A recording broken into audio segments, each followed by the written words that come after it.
Jesu Kristu uyinkosi. Bazalwane, ngiyanibingelela egameni lenkosi yethu Jesu. Ngiyacela sikhuleke babe egameni lenkosi yethu Jesu Kristu. Isibongo nodumo kufanele wena, kungokwakho. Wena owembethe inkazimulo, owembethe udumo namandla njengengubo. Siza kuwe nakuwo lo nyaka, Nkulunkulu wethu, unyaka wesethembiso. Baba wethu ongcwele, uma sihambile kahle kuwe, silungile phambi kwakho, uthe siyocela esikuthandayo sikwenzele. Siyabonga Baba wethu ongcwele, sibonga umusa ukuthi kuze kube la ube nathi. Sithi Ebeneza, somhlekazi, simisela igama elethu Jesu Kristu inkosi. Ilona tshe esiliqambayo ukuthi lingu-Ebeneza wethu. Siyabonga Baba wethu ongcwele, siyakudumisa. Umkhulu uyababazeka, lihle igama lakho.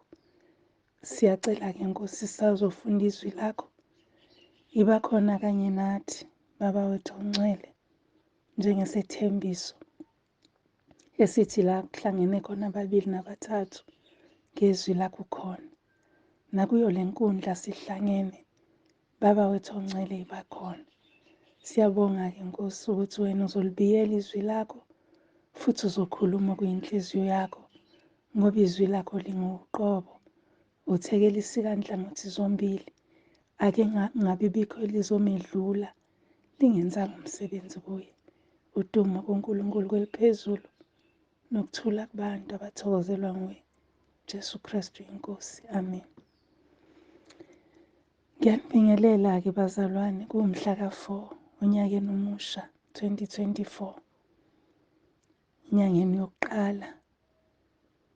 Siyambonga kakhulu uNkulunkulu, simbonga nje ngomusa wakhe ongelinganiswe, simbonga ngothando lwakhe, simbonga ngesihawu sakhe esiba sisha every morning. Siyambonga Nkosi ukuba asibe sisha every morning isihawu sakhe. Mhlawumbe ngelinye ilanga ngake sehlelwe ngokubi kakhulu okuzosiqeda, kodwa ngoba usisha every morning, sithola nokuhlunyelelwa kwenyama yethu, sithola ukuhlunyelelwa kwemiphefumulo yethu, sithole nokuvuselelwa kwengqondo, sithole nokuvuselelwa kanembeza. Ngingabala ngithini? Muhle, uthembekile uNkulunkulu wethu. Ngiyanibingelela nje bazalwane. Sizofunda-ke namhlanje incwadi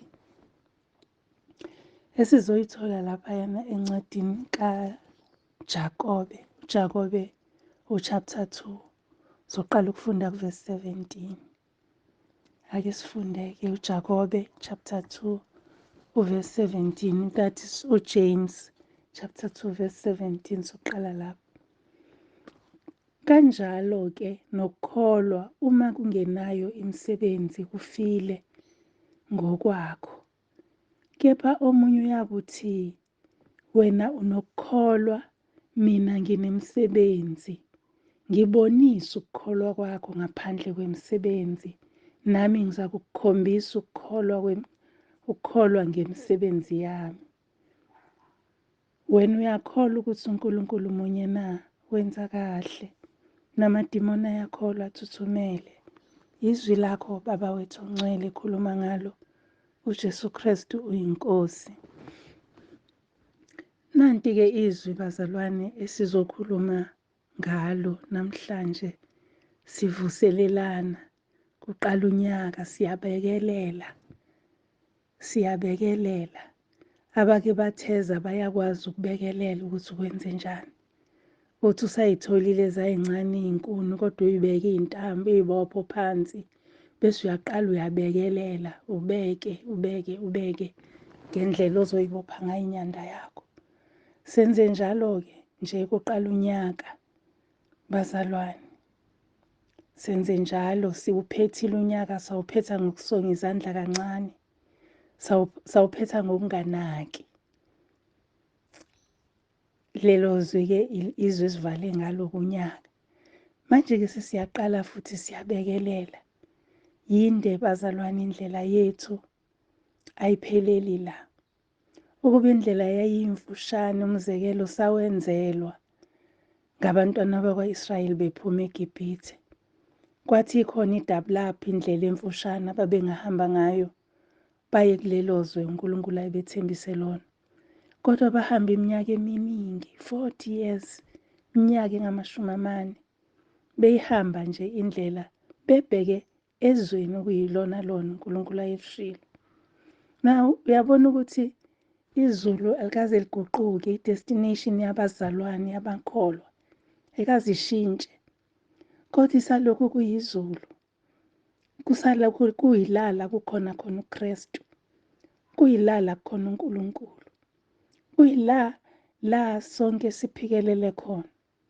Ayikaze iguquke that destination, futhi ayikho-ke i-shortcut, indlela enqamlelayo. So siyabekelela bazalwane, kumele sifike nayo inyanda ekhaya. Uthi-ke lona esimfunda lana, isihloko salala ngifunde khona sithi ukukholwa kufanele kube nezenzo. Bese kuthi la sifunde khona, ukukholwa uma ngenayo imisebenzi kufile ngokwakho. Singabazalwane sithi siyakholwa. Siyakholwa size sisho njalo sivume ngemlomo yethu. Size sisho siyakholwa ngisho enhlizweni ukuthi uNkulunkulu wamvusa uJesu kwabafileyo. Siyakholwa. Siyakholwa ukuthi uJesu Kristu uyindlela neqiniso nokuphila. Siyakholwa ukuthi akukho ukuya ezulwini ngaphandle kwakhe. Akukho ukuya kuyise ngaphandle kwakhe. Akukho ukuyofinyelela kubaba wethu uNkulunkulu ngaphandle kwakhe. Siyakholwa. Kodwa lithi lelizwi uma imisebenzi-ke ingekho, hayi, akukho kufile lokho kukholwa. Athi-ke uJesu mayesiyala, athi umyalo omkhulu wokuthi uthanda umakhelwane njengalokhu uzithanda wena. Umthanda kanjani-ke umakhelwane? Athi umyalo omkhulu. Abesethi ukuthanda uNkulunkulu wakho nje, umthande nje uNkulunkulu ngokupheleleyo, ungabi nabanye uNkulunkulu ngaphandle kwakhe. Kodwa okukhulu kakhulu uthanda umakhelwane. Ngizocaphuna lapho namhlanje. Thanda umakhelwane njengalokhu uzithanda wena. Unyaka uphelile sikhulumile ngokuthi ubani umakhelwane. Sakhuleka ngokuthi ukwenze njani, kuyini ukuthanda umakhelwane njengoba uyithanda. Angizokuphindela lapho ngoba indlela iyaphambili bazalwane. Kodwa leli zwi lincike kakhulu lapho. Ukukholwa uma kungenawo umsebenzi kufile ngokwakho. Wenze njani-ke uma ugcwalisa umyalo kaNkulunkulu ukuthanda umakhelwane? Athi umpostoli uPawulu, sibathanda abazalwane. Asibathanda abazalwane, asibathande omakhelwane bethu. Sikhulumile ngokuthi umakhelwane akuyena umuntu owakhelene naye ngokwemizi noma ngokweminyango noma ngokuthi ngihlezi emqashweni lami uphuma ngingena la umakhelwane wami. Kodwa umakhelwane wakho yilowo muntu othintana naye nangayiphi indlela. Ungabe uhlangana naye endleleni edrobheni niyaxoxa. Kungabe uyambona mhlawumbe uhluphekile udinga ukuthize. Ngabe umakhelwane lo. Ilapho la imisebenzi izongena khona. Uma ngabe-ke sizoyibheka le ndaba, sike siyibheke kuLuka. Khona la uLuka echaza kahle khona. uJesu ibekwa kahle kuLuka. uLuka ake sibheke kuLuka 3. kuLuka 3 ke siqale laphana nje. Kuverse 11. Kuverse 11 kaLuka 3 uthi, waphendula wathi kubo, onezingubo ezimbili akamuphi ongenayo, nayo nokudla enze njalo. Kodwa masiqala lapha ku9 lithi namanje izembe selibekiwe empandeni emithi, ngakho yonke imithi engatheli isithelo esihle iyakunqunywa iphonswe emlilweni. Ukukholwa okungenamsebenzi kufile ngokwakho. Yonke imithi engatheli isithelo esihle iyanqunywa, iphonswe emlilweni. Bese kuthi uverse 10 athi isixuku zambuza zathi, pho sizokwenze njani na? Waphendula wathi kubo, onezingubo ezimbili akamuphi ongenayo, nayo nokudla enze njalo.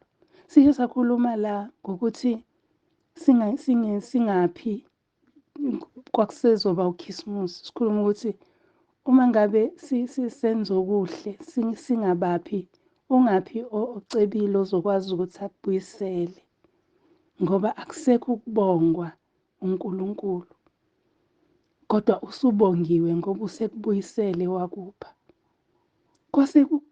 Kwasenza sasaba ukuthi sihambise izipho ngoba umuntu engiphile, bese ngiyamupha nami. Ngifundiswe kabuhlungu-ke mina, ngifunda leyo nto. Because kuye kwabiza ukuthi angifunde ngale nto ngaphambi kokuba ngikhiphe izipho. Ngase ngiyabona ukuthi ngempela once waqala nje wangazi ukuthi umuntu uzomthengelani ngoba unakho konke, yekela ungabe samthengela, ungabe usamupha, unakho konke akakudingi. Mhlawumbe uzomupha abese yakudlulisa, akasa-appreciate-anga, akasabonganga. So kusobiza ukuthi sifunde ukuthi menzele ongeke akwazi ukwenzela, ukuze uNkulunkulu kube uyena okwenzelayo. Ngayifunda-ke le ndaba yaba buhlungu. Ezinye izinto esiyifunda endleleni yokukholwa ziba buhlungu kuthina, kodwa ngokuhamba uzwe uba nokuthula ngaphakathi. Uma uthi uyaya kuNkulunkulu, Nkosi, ngizomthengelana usibanibani, ube nokuthula ukuthi uright ungamthengelanga.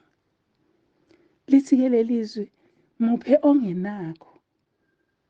Umsebenzi lo uNkulunkulu asiphe yona. Ongenakho muphe. Obonayo ukuthi ngiyakudinga, njengilinganise ngami. Mhlawumbe kade ngisebenza, bengibukeka nginayo yonke into. Nje namanje uNkulunkulu uyanginakekela. Ngibukeka nginakho konke. Kodwa kunezinto engivele ngingabi nazo ngenxa yokuthi anginaso isikhathi sokuhamba ngiyifuna. Sengizothi mase mhlambe kuqhamuka umuntu angiphe just iphakethe likaswidi, angikaze ngisithole isikhathi sokulifuna. uNkulunkulu umthintile ukuthi anginikele iphakethe likaswidi, ngizobonga. Kodwa ngeke ngimthengele back isipho, ngaphandle mangabe ngibona ukuthi unokudinga. Oney'ngubo ey'mbili akamuphe ongenayo, onokudla akamuphe ongenakho. uNkulunkulu uyasifundisa ukuthi imisebenzi yokukholwa le edingekayo ayinzima kangako, ayikude nathi bazalwane, ayinzima ngempela. And uzothola ukuthi sizokwenze njani uma singayenzi le misebenzi. Umsebenzi wokukholwa awusiwo ukuthi uhambe uthi phendukani, umbuso wezulu usondele kuphela. Umsebenzi wokukholwa ukuthi senze, sibe nemisebenzi. Umsebenzi wokukholwa siwubone ngama-missionary. Ama-missionary abefika ku-Sunday school ephethe uswidi. Iy'ngane azikwazi ukuba nemali njalo yokuthenga uswidi. Afike ku-Sunday school ephethe ama-testament. Afike esontweni ephethe amabhayibheli. Ongenalo ibhayibheli asizakala alithole. Imisebenzi, ukukholwa okunemisebenzi. Sinakho ukukwenza bazalwane. Ebandleni okulona, mhlambe kukhona ongenalo ibhayibheli, njalo uyalunguza makufundwa, alunguze endaweni ethize. Cabanga ukuthi mayisesekhaya wenze njani loyo muntu. Ngesikhathi umoya engcwele ehla, yena ubhizi umemorize ibhayibheli, umemorize ivesi elifundiwe, uyalikrema ukuze afike akhuleke ngalo ekhaya. Cabanga ukhona wena unawo mhlawumbe u-200 wokulithenga umnike, kodwa akufiki. Ukukholwa okungenayo imisebenzi kufile. Uyazi ukuthi sizolahlwa sithi siyakholwa. Athi-ke uJesu laphaya kuMatthew 7, kuMateyu chapter 7, ngicabanga verse 21, uthi akusibo bonke abashoyo kimi ukuthi Nkosi, Nkosi abayongena embusweni wezulu, phela owenza intando kaBaba osezulwini. Intando kaNkulunkulu ukuthi sibe nemisebenzi. Intando kaNkulunkulu imisebenzi engekho ngaphezu kwamandla ethu. Ngiyamthanda-ke uNkulunkulu ngoba uyawazi amandla ethu. Uyazi ukuthi sihamba sifikephi nokuzama kwethu. Uyazi, wazi konke ngathi. So uma ngabe yena ekuphe u-R50 ebese uhlangana nomuntu ethi ngishodelwa anginaso ngisho isinkwa endlini, bese uyawugodla wena u-R50 wakho uthi hayi ngizonikela ngawo esontweni. Sekukholwa okungenamsebenzi lokho. Mthengele isinkwa umnike ahamba yodla. Kulezi insuku hayi kulezi insuku ey'nsukwini ey'dlulile ngike ngahlukunyezwa yilabantwana abacelayo emgwaqeni. Phakathi kwabo kukhona obabonayo ukuthi bacela ngempela balambile, kodwa ngenxa yokuthi isimo sokuhlala kwabo emgwaqeni sesenza ukuthi sibamboze ngoblankethi owodwa, ublankethi othi bangamaphara, bashiya amakhaya. Nanoma usubona ukuthi kunenhlupheko la, kodwa ngoba uyitshela ukuthi uzothi suka beyothenga iwunga bese ungasamniki, yangihlupha lento. Until umzalwane othize wathi ubomthengela ukudla, momdlula esitobhini erobhotini, fika edrobheni uthenge into ethize ozothi mawudlula umnike yona yokudla, not imali. Wakhululeka umphefumulo wami ngoba abazalwane sizolahlwa sithe Nkosi, Nkosi. Angeke simbone uNkulunkulu. Manje-ke ngiyayibheka lento yokuthi siney'ngubo ziyahlihlima ku-wardrobe kodwa sikwazi ukukhipha sinike abangenakho. Yebo, sekwacwaswana, ngiyavuma. Futhi umuntu vele athi nje uyangiqinela ngoba ngitheni uzozungibulele, yabona. Kodwa ikhona indlela enhle yokwenza ukuthi okay, ngeke ngikunike yami ingubo, kodwa ingubo ebengizoyithenga okulandelayo bengingayithengela yena entsha.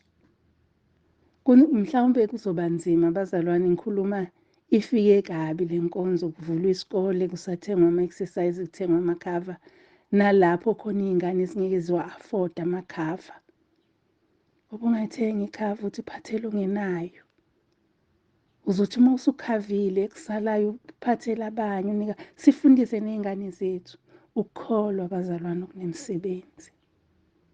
Ngiyazi ukuthi mhlawumbe ngesinye isikhathi silindeleke ukwenza izinto ey'nkulu, ikakhulukazi thina njengabaholi. Kuke kube khona izinto ey'nkulu ey'lindelekile kuthina. Kodwa kuhle ukumlalela uNkulunkulu.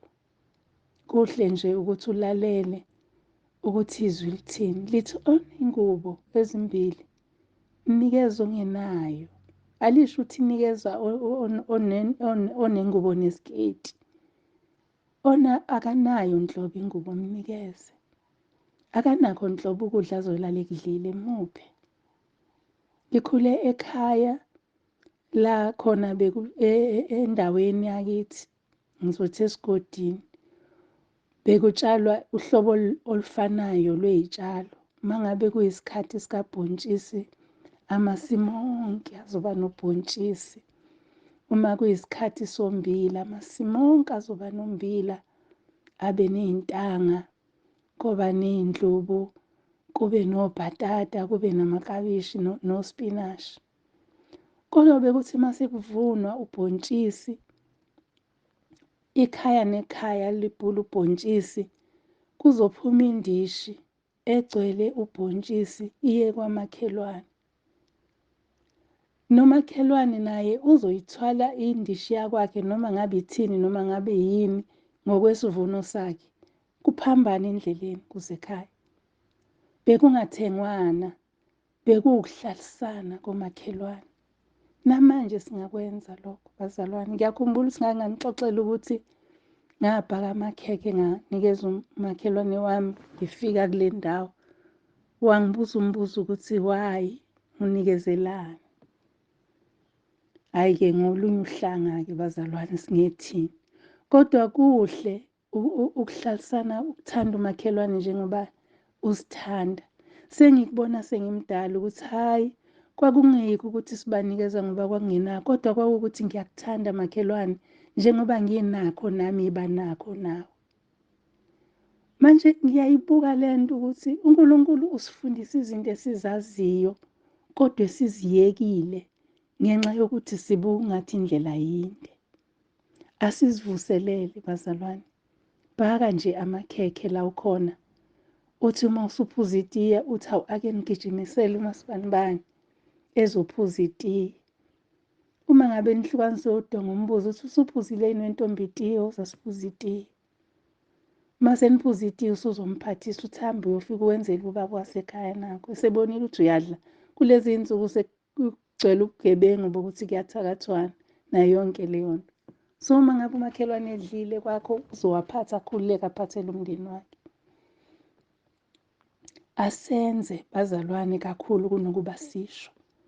Ukukholwa kwethu akube khona emsebenzini kunokuthi sisho. Uthi uma uthi ngithanda uJesu, uJesu akaze acwase umuntu. Akaze athi nina ningenalutho ngizonibona muva. Ngisakhuluma nalaba engizothi uma ngiflathela bangithengele iblender. Ngithi uma sengisekhaya bathi, hawu, umama umpostoli kodwa unayo nje i-coffee maker. Bangithengele, cha bo bazalwane. Akuhambi kanjalo, akunaso isibusiso lokho. Angisho ukuthi ungangakwenzi, mhlawumbe ungafika udinga i-coffee elenziwe emshinini, ubone ukuthi anginayo i-coffee maker. Mhlawumbe ngesinye isikhathi bese uyangithengela. Nothi ukuthi ungithengele ngoba ufuna ukugqama. Cha bazalwane. Kusafana nokuthi akukho umsebenzi lapho. Uzothenga i-coffee maker ka-500, kukhona ongenayo ingubo ka-120. Khona nje ongenaso isicathulo sika-120 eduze kwakho, eduzane kwakho. Khona iy'ngane ezingezukuya esikoleni azinayo uniform eduze nje kwakho.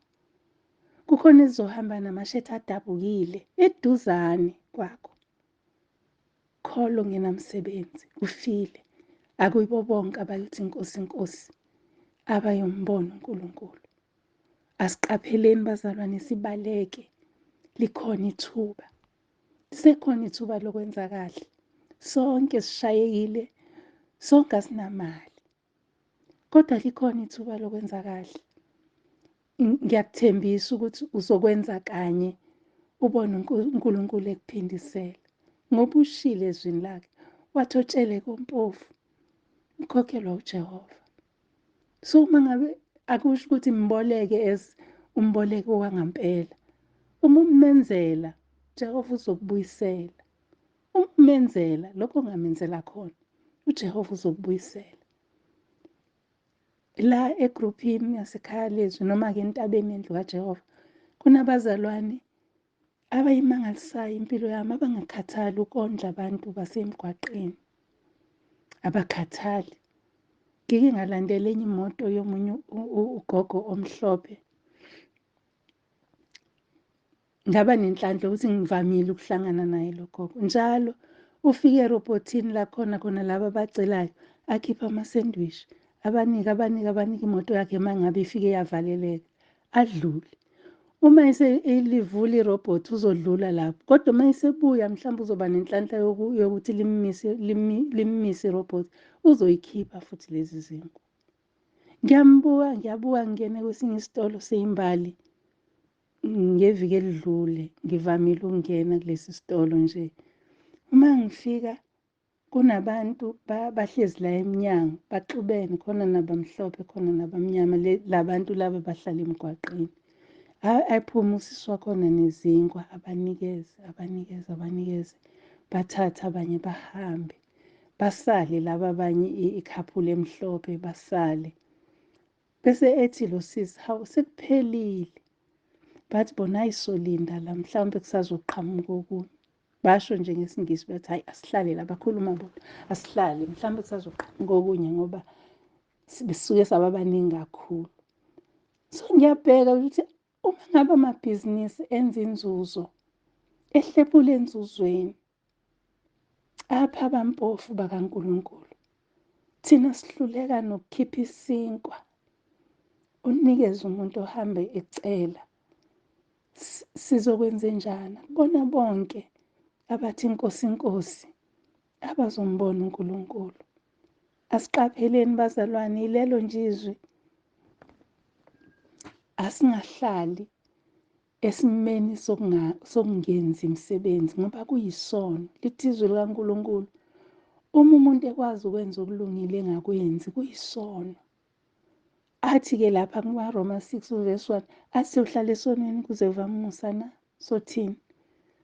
Sihlale esonweni kuze kuvame umusa na? Asiqapheleni bazalwane, asilenzeni izwi, asisebenzeni kusenesikhathi. Akudingi ukuthi wenze izinto ezinkulu. Angeke usukeleke uyokwakha imall uthi ngoba abantu bendawo bahlupheka. Cha, lokho kungangamandla akho. Ingane yakwamakhelwane inazo izicathulo zesikole, yithi uma uthenga ezabantwana bakho ede nepheya lomntwana wakhona. Noma ungeke uzukwazi ubathengela bonke ngoba phela imali asinayo. Kodwa uma ukwazi ukuyithengela zonke iy'ngane zakhona, sithengele zonke iy'cathulo. Uma ukwazi ukubathengela amasheti, bathengele bonke amasheti. Kukhona abanye abakhula bengakaze bagqoke impahla entsha, abaphila ngokuthi banikezwa ngabanye, bashiyelwa ngabanye iy'mpahla. Eyakhe ingane mhlawumbe ayiliphinde isheti eligqoke last year, bese udlulisela khona. Fanele ngelinye ilanga ukuyithengele le ngane, ikizwe ukuthi ukugqoka impahla entsha kunjani emzimbeni. Bazalwane, angifisi ukuthi ngathi ngaba nginidlisa iy'mali, kodwa ngifisa ukuthi nibe nonembeza wokuthi ukukholwa okungenamsebenzi kufile uqobo lwakho. Kusho ukuthi akikho. Ngamanye amazwi akikho, awukholwa kodwa kube ngathi uyakholwa. uJesu Kristu inkosi asikhuleke. Siyabonga baba wethu ongcwele izwi lakho. Sibonga ukuthembeka kwakho. Sibonga ungagodli inkemba yakho egazini. Sibonga ukuthi ukusho kunje ngoba kunjalo. Siyabuza ubuhlungu emphefumulweni yethu ngempela ukuthi asenzanga kahle. Siyakhuleka Nkosi ukuthi siphe amandla, usiphe indlela, usiqinise, usiqondise ngoba uNkulunkulu wenyama yonke, akukho okwehlulayo. Udumo kuNkulunkulu kweliphezulu, uJesu Kristu uyinkosi. Amen. Ngiyabonga abazalwane, uJesu Kristu uyinkosi. Nibe nosuku oluhle.